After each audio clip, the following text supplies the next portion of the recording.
Hello there, and welcome to day 94 of A Film a Day with me, Jordan Woodley. And I am now deep within the awards season watching. I'll talk more about that at the end of the video, because next week is BAFTAs and I will need to explain what my week's going to look like. But today, I am back in with The Mauritanian. This is an excellent film. If from the off, I mean, so far of all of the Oscar and BAFTA nominees, that they've all been of an excellent category, and there's almost no point me going into any great detail without saying that this is an excellent film from the off. It follows Jodie Foster as Nancy Hollander and Tahir Rahim as I want to make sure I get this absolutely right. Mohamedou Slahi, who is the Mauritanian. This is Mohamedou was a man who was detained at Guantanamo Bay after 9/11 and was held without charge for 7 years before Nancy Hollander was able to represent him as he was being tried for execution. However, he was being tried for execution with no charges laid at him. The accusation was that he was a recruiter for Al-Qaeda and recruited the hijackers who caused 9/11. And in terms of, I suppose we are at that period now where, though, historically speaking, 9/11 is still categorised under current affairs. It is too recent, even 20 years ago, with this September being the 20th anniversary, it is still too relevant to our culture to be considered history. However, we are at that point now where we are starting to reflect back and examine the culture of 9/11 and then post 9/11 and the atmosphere of fear that had been generated by a genuine historic tragedy. You know, one that impacted, of course, the US, but globally, the shockwaves were unprecedented and had decades of ramifications. But we're at that point, historically speaking, where we're starting to re-examine and disseminate what happened, the government's multiple responses to it, and individual and the cultural shift that occurred. You know, our attitudes to foreign policy, our attitudes to different cultures, our attitudes to, you know, our redefining of the term terrorist, which, okay, the word in itself has not changed its meaning, but if you look at the word terrorist pre and post 9/11, its cultural significance, its social significance, massively shifted.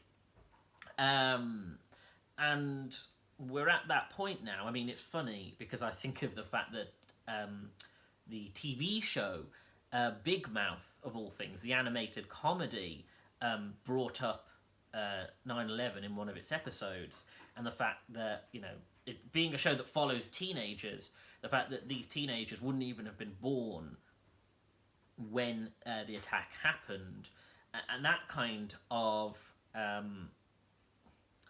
I suppose the fact that we're at that strange period now where we're looking back at it and saying, well, maybe we need to examine what happened and what it means now. Guantanamo Bay is probably the core of this, because Guantanamo Bay, the political and social significance of 9/11 can be sort of summed up in Guantanamo, and the fact that we were in a difficult, responsive situation. Lots of governments were being reactive, and you could say, well, Guantanamo is an American-based establishment, or whatever you want to call it, prison, or however, even if we look at our government and in Britain and Europe and across the world, we contributed to the 700 men going to Guantanamo. And so we have to globally take responsibility for its existence.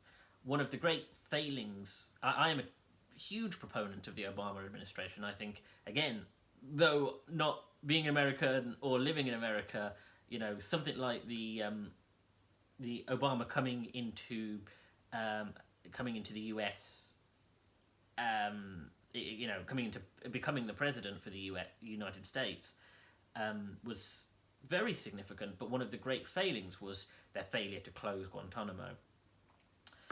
And so, you have a film like this that's looking at the fact that you had a man who was taken with very little evidence, mostly, intelligence, which in itself is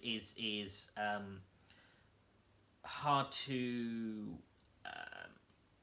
like I said, disseminate. It's hard, raw intelligence that led to the taking of a man, imprisonment, and interrogation, an intense interrogation of a man, with no trial and no due process. And frankly, what that means, and it is a difficult subject, if you look at World War II and the things that, even now, 70 years on from World War II, that we're still trying to decipher and uncover about things that were done in the name of fighting for freedom against the Nazis, we're still unloading decisions that were made and that are still difficult to process.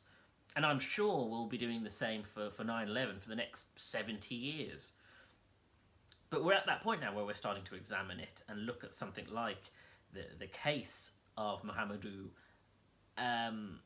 where, this film, to its great credit, is about due process and about the fact that we have Nancy Hollander and the fact that, throughout, most people growing up will have the debate about the role of the defence lawyer and the idea of someone whose job is to defend murderers and rapists and any manner of criminal. And the idea is, like, how can someone do that? And part of the maturing process is going, well, we create a system of justice so that due process can be done, and so that, guilty people are sent to prison, but innocent people aren't, and even the guilty people are not just thrown away with no clear defining of what happens to them. And this is the, if I was ever to show someone a film about due process and justice and how the justice system needs to operate and why we have defence lawyers, what the role of the defence lawyer is, this is the film for it. I mean, Jodie Foster gives a great performance as Nancy Hollander. There were points at the beginning when I was concerned that she would slip into maverick, slightly arrogant maverick type character who sort of talks about other people's cases and goes, I've already solved it in my head, or I already know the conclusions to this. And I was concerned about that, because I thought that's such an archetype in a film which needs real characters to it. But frankly, Jodie Foster carries this, that she is so powerful. And don't get me wrong, Tahir Rahim, also phenomenal. The relationship between these two is such the core of this film. But in terms of due process, this film is really good at showing both sides. Benedict Cumberbatch as Stuart Couch, the prosecution attorney, and the fact that he is also going through due process to make sure that his case is within the law and the information that he's using to prosecute a man who he is fighting to be sentenced to death, because if this man is the recruiter that the system says he is, this man, under American law should be executed for being a key member of the 9/11 attacks.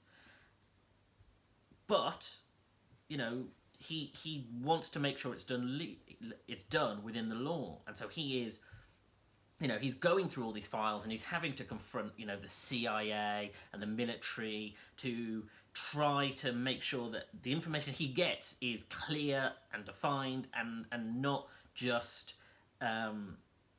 manipulate, governmental and spook manipulation. And I think that's really good. It's one thing that many of the films I've been watching recently, particularly the Oscar and BAFTA nominees, have struggled with, is creating a balanced perspective of, those who are pushing against the system, but also the system. One of my big issues with, say, something like the United States versus Billie Holiday is the fact that the FBI trying to take down Billie Holiday are portrayed as such stereotypical racists that there is no sympathy for them, which there shouldn't be, but they're so stereotypical that they're almost clownish. Judas and the Black Messiah does a slightly better job, but again, it needs them to be villainous in a way that's not particularly complicated. Trial of the Chicago 7 probably is the only one that does it fairly evenly handed, with the exception of the judge, who famously in the case was this clownish oaf judge. But what I like about this is the fact that it tries to present both sides of the case as people just simply trying to do their jobs correctly, and they're humans and they're people and they are following due process. And I think that's a hard thing to write, it's a hard thing to portray, and it really is done well here. There's also Shailene Woodley, who plays a Terry Duncan, who is the assistant to Nancy Hollander. Her character is probably the only thing that for me doesn't quite work, because she's this younger lawyer. She's brought on because she can speak French, even though it then turns out that Mohamedou can speak English. And unfortunately, because she's younger and a bit more naive, she goes from absolutely believing he's innocent to having her mind turned and back and forth. And unfortunately, even though she doesn't play it caricaturely, Shailene Woodley gives a good performance. It just comes across as a little, reactive. It feels like, because she's to some degree the audience surrogate, it feels her reactions are a little bit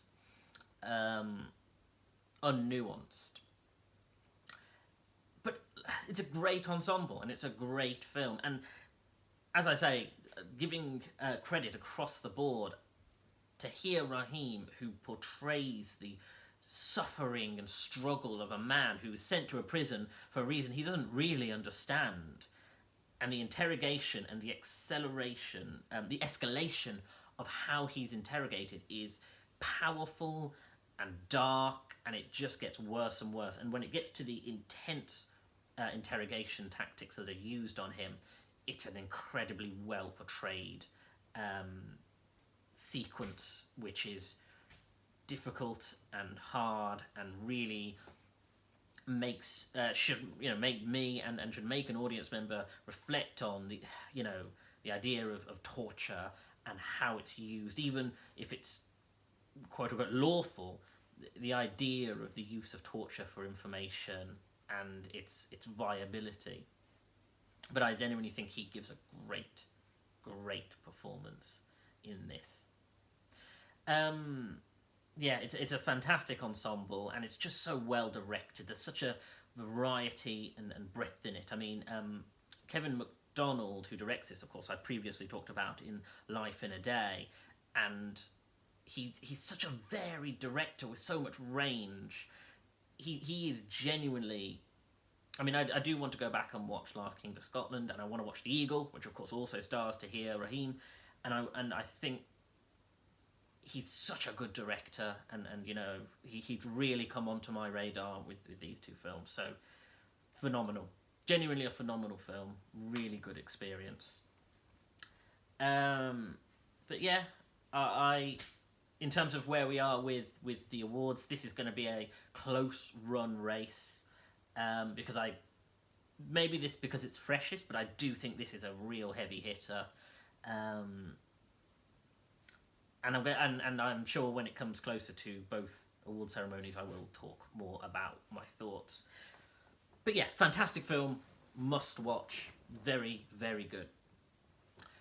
So very quickly, I want to talk about my upcoming week. So this is the first of 8 nominees for BAFTA that I will be watching. I'm going to entirely focus my week on the theme, as a theme on the BAFTA nominations, because next Sunday is the BAFTA ceremony, and looking through the nominees, there are still many that I need to get through, and frankly, we've got a big problem, which is the fact that many have just not been released and will not be released, and this is a unique situation, because I don't think I've ever gone a year when it's got to award season when the films have not been available to me. So many of the films have not been available because of the crisis we're in. Many of them will not be released for what could be months. But I want to try and clear as many as possible that are still left. And of course that will help me as I get to the Academy Awards in a few weeks' time. And then I will be live streaming on Sunday the ceremony. So look forward to that. But yes, thank you for joining me. I hope you enjoyed this video. Please like the video, subscribe to the channel, and go through my back catalogue of videos if you've enjoyed this one. And follow me on Twitter at Jordan_Woodley, where I'll be tweeting with trailers and videos that I will have uploaded. Thank you for joining me. Take care.